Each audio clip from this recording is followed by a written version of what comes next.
I dug through hundreds of scientific papers to find the most promising health hacks scientists swear by. And for the next 24 hours, I'll be the lab rat to see if there's anything here I can actually take back to my normal life to make it just a little bit better. It's just past 8 p.m. and you may be wondering why I'm already prepared for bed. Well, that's because the perfect morning routine doesn't start with green smoothies or a sunshine alarm. It starts with not being a degenerate at night.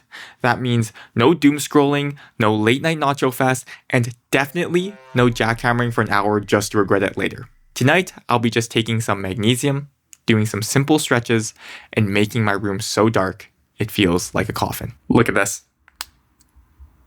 My room gets pitch black now. Oh, my toe!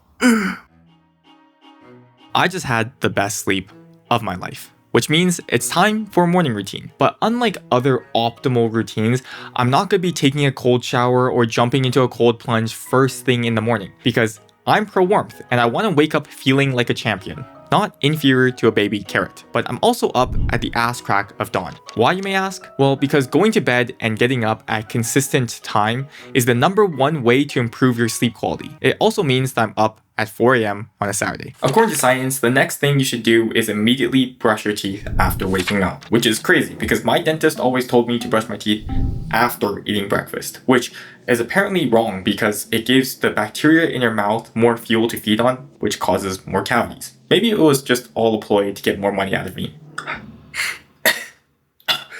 That's not morning breath. That is straight up a hate crime.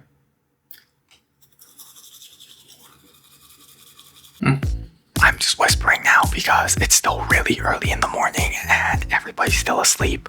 But next on the routine is hydration. I know, revolutionary idea to drink some water first thing in the morning, but apparently if you add some lemon and a pinch of salt, it goes from ordinary tap water to wellness drink. Drinking this every morning is supposed to support your gut health, prevent kidney stones, and fight inflammation. Personally, I just like pretending that I'm too good for normal tap water, but don't have the budget to buy anything nicer.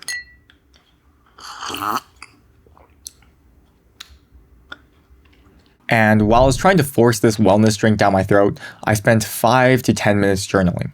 Apparently, writing down what's stressing you out helps with anxiety and increases clarity. I would also like to add that I've barely looked at my phone this morning, mostly because it looks like this and it can't really do much, but nobody needs to be looking into a device first thing in the morning.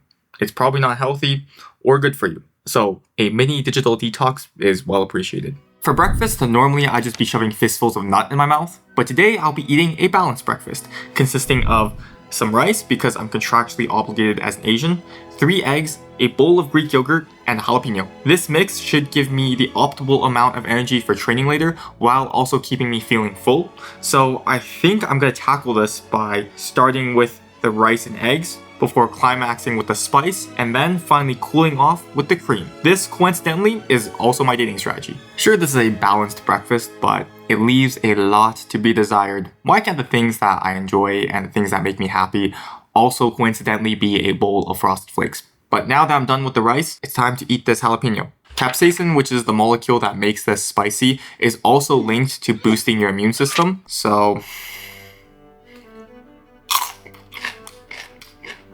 actually, okay. Yeah, I'm gonna feel this later. I don't know if it's spicy or if I'm just a... Holy sh**. That was actually a mistake. Luckily, I have the Apex cream with me. Full fat, unflavored Greek yogurt. It's the real deal. It's got so many health benefits, putting it in my mouth should give me more clarity than any therapist has. Right. Or at least the same clarity I get post-nut. Here we go. It's very tangy. This is what I imagine going down on someone after leg day would taste like. Just as fulfilling. I already can tell. This is exactly why I need to last longer. Holy shit. This still burns. Ugh. You're supposed to delay taking caffeine 60 to 90 minutes after waking up so you can experience what raw dogging reality feels like. So I got it in the least romantic, most potent form. A pill. This looks like it belongs in an evidence bag, not something that should go in my mouth. At least after taking it, I should get some kind of runner's high. or at the bare minimum, some kind of temporary personality disorder. I don't think I was supposed to bite it. Oh, it's so bitter. So here I go. Absolutely crushing pavement, looking like the Michelin Man out on probation. Running just 51 minutes a week adds 3 years to your life. That's just 8 minutes a day. And if you don't think you have 8 minutes, trust me, after this run, I'll be clocking in at least 20 minutes trying to pass Satan himself out of my ass. Mile number 1 is the mental breakdown phase, where it feels like the worst thing in the world. But once you get past it, you get that runner's high, and then you feel like Forrest Gump, and you just can't be stopped. I'm hoping to achieve that fairly soon. Oh, look at that. This still sucks. 2 miles in, I have an icicle flopping between my legs. I still haven't gotten that runner's high. Oh my god, I really regret doing this. Spooky. 3 miles in, and the only thing I'm getting scared about is that it feels like my colon's being held hostage by my breakfast. If this is the runner's high people are talking about, then Forrest Gump must have been on meth when he was running. That's miserable. Even though this run was only a little over 4 miles, I feel weirdly proud. It's kind of the same feeling that I got after finishing my last exam of the year. 90% of the time it didn't go very well, but I'm sure glad it's over. A touch of hypothermia first thing in the morning, honestly, just makes me appreciate the day more because at least I know it can't get any worse than this. Post-workout meal begins with some water because hydration is literally the glue that holds nutrition, sleep, and training together. Then I'll be simply eating a plate of chicken and sweet potatoes. I honestly thought I'd be eating something exotic like a tray of cookies to really get my insulin levels up there, but I guess not. You know, every fitness influencer makes it sound like if you eat this dish, you'll awaken like the third eye or something, but this is really just dry chicken and yellow carbs pretending to be dessert. It's also a little past 10 a.m. Turns out the optimal way of living is also the most efficient, and I am all for efficiency, sometimes against my own will. But next, I'll be doing some work. Unfortunately, we have to work to get nice things in life. So I've put together the scientifically optimal setup that will help me get the most amount of work done in the shortest period of time, starting with natural light exposure. This helps boost alertness and regulates circadian rhythm. Next up, I have my desk and my computer at eye level. This is supposed to help with fatigue and attention, which makes sense because most of the time when I'm sitting here, I kind of look like Gru from Despicable Me. If I continue working like that, in a couple of years, I wouldn't need a Halloween costume. I'd just go out and people would assume that I'm cosplaying. On this side of my desk, I have some peppermint because the smell of this is said to boost focus and improve memory. Sometimes you just gotta put the smelling salts away. Over here, I have a packet of chewing gum because chewing gum while working helps with reaction time and alertness. Also, if this isn't shrinkflation, then I don't know what is. I'm literally missing a piece of gum. Lastly, I'll also have some lo-fi music playing in the background.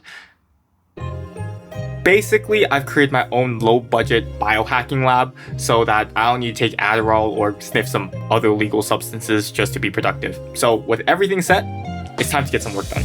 So I popped a piece of gum and it was time to lock in.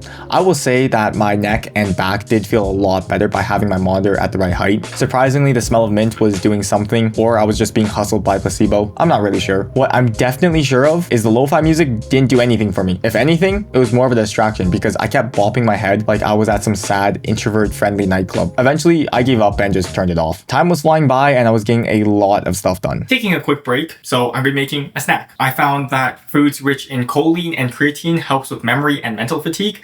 So everything that you see on screen is also in the smoothie, including the egg.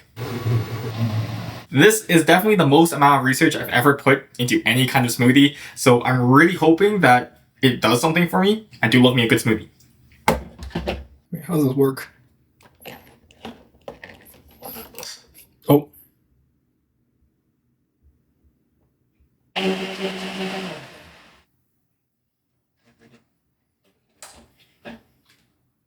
Time for a taste test. Cheers.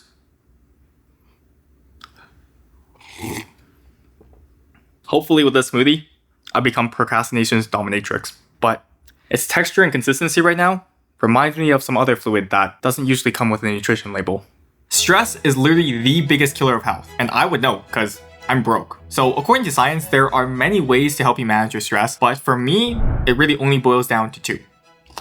First, meditating. It's been around for thousands of years, which either means ancient people were geniuses or just had nothing better to do. Every time I meditate, I forget how good it feels afterwards, but I just never make time for it because sitting here and breathing doesn't exactly pay rent. So solution 2, fixing the root cause. Turns out financial ruin is a lot harder to breathe through. Whoever's watching this video, please hire me. I'm just joking, but not really though. Let's be honest here. The odds of someone watching this video and hiring me is basically next to 0 because this video is probably only gonna pull like 100 viewers. So right now I'm on my way to meet a friend and hopefully he can distill some knowledge onto me and show me everything that I'm doing wrong. My conversation went really well, but it went way longer than initially planned. I'm just hoping that this doesn't end up with all the other meetings I've been having this week. I'm having a disturbingly early and very late dinner. It's just past 6 p.m. and I'm okay with going to bed unsatisfied in one way, but definitely not both. Because one, I can handle the sock, while the other, well, that's an issue.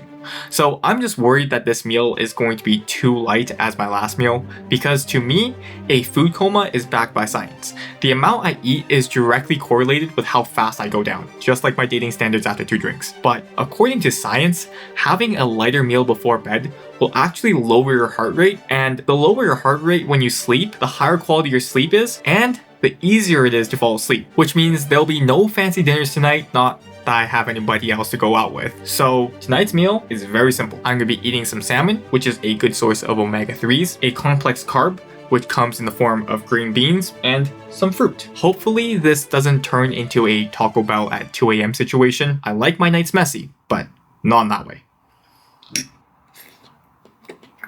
Pretty good. Evening routine time, starting with no screens. Everybody's probably heard this a million times, but screens emit blue light, which tricks your brain into thinking that it's still daytime. It's basically the modern version of gaslighting your brain to pull an all-nighter. So by removing the blue light, you tell your brain and your body that it's time to rest. The next thing, along with removing blue light, is dimming your lights at least an hour before bed.